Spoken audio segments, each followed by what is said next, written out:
Show previews చూడాలనుకుంటున్నారా? Latest episode చూడాలనుకుంటున్నారా? Star interviews చూడాలనుకుంటున్నారా? మరెన్నో మీకోసం వెంటనే ZEE5 యాప్ ని డౌన్లోడ్ చేసుకోండి. అది చేసిన పాడు పనికి వాళ్ళ నాన్న చేస్తే చుట్టాలమైన పాపానికి మేము తలకరువు పెట్టాల్సి వచ్చింది. ఎవరు సీత వీళ్ళు? సరస్వతి చుట్టాలంటండి.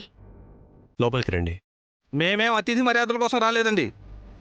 ఒకసారి సరస్వతిని పిలిస్తే వాళ్ళ నాన్న అస్థికలిచ్చి వెళ్తాం.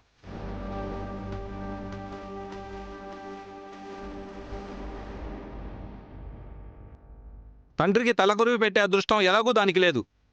కనీసం తండ్రి అస్థికల్ని ఏ గంగలోనైనా కలిపితే అది చేసిన పాపాల్ని కొంచెమైనా కడుక్కోవచ్చని దానికి చెప్పండి బాబు. ఏం మాట్లాడుతున్నారండి మీరు? ఆ అమ్మాయికి బంధువులమని చెప్తున్నారు. అయిన వాళ్ళయ్యుండి కూడా మీ ఇంటి ఆడపిల్ల గురించి అంత దారుణంగా ఎలా మాట్లాడగలుగుతున్నారు? సరస్వతి ఏదో తప్పు చేసిందని మీరంతా ఆమె మీద నిందలు వేస్తున్నారే తప్ప ఆ అమ్మాయి తప్పు చేయడం మీరెవరైనా చూసారా? చెప్పండి, మీరెవరైనా చూసారా?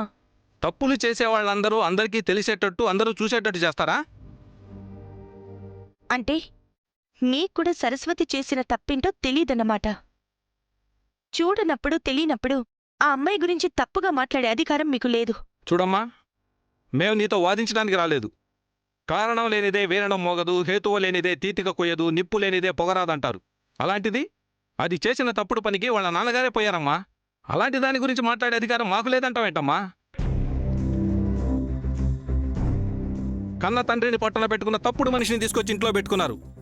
అలాంటి వాళ్లకు ఆశ్రయం ఇచ్చినందుకు మిమ్మల్ని గొప్పవాళ్ళు అనుకోవాలో తప్పుడు మనుషుల్ని సమర్థించే వాళ్ళు అనుకోవాలో మాకైతే అర్థం కావట్లేదు.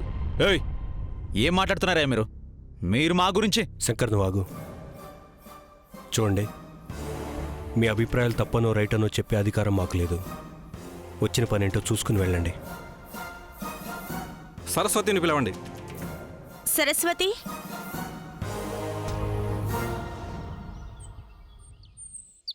వీళ్ళు నీకోసం వచ్చారు. బాబాయ్, నీ కారణంగా మీ నాన్న చచ్చినప్పుడే మన బంధుత్వాలు కూడా చచ్చిపోయాయి. ఇంకెప్పుడు మమ్మల్ని వరుసలు పెట్టి పిలవద్దు. మీ నాన్న అస్థికల్ని నీకు ఇచ్చి వెళదామని వచ్చాం. తీసుకో. బాబాయ్ లోపలికి రండి బాబాయ్.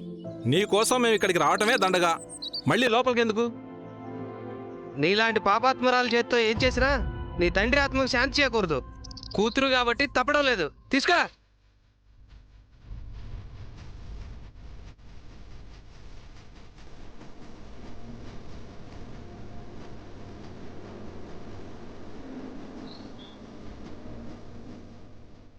ఏదైనా పుణ్యక్షేత్రాలు ఉండే నదిలో కలిపితే పోయిన వాళ్ళు స్వర్గానికి వెళ్తారంట.